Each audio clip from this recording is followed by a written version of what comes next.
Hey guys, it's Elma. So today I will be showing you all of the stationery that I bought from AliExpress recently.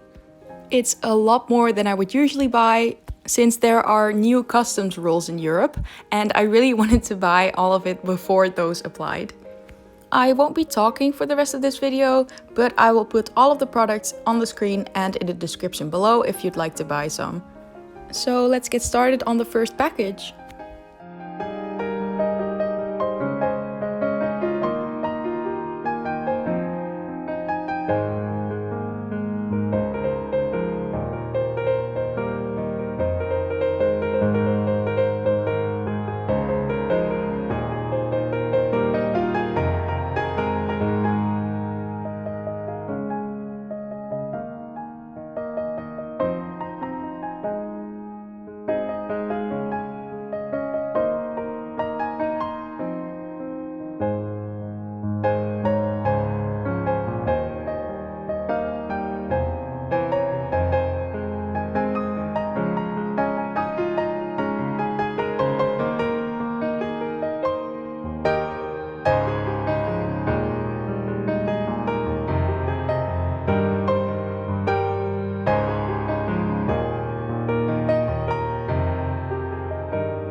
So here are all of the products that I bought. As you can see, it's a lot and I was very overwhelmed. But like I said, I wanted to buy as much as possible before the new customs rules applied in Europe. Anyways, if you like this video, please give it a thumbs up and subscribe to my channel if you want to. And hopefully I'll see you in my next video. Bye!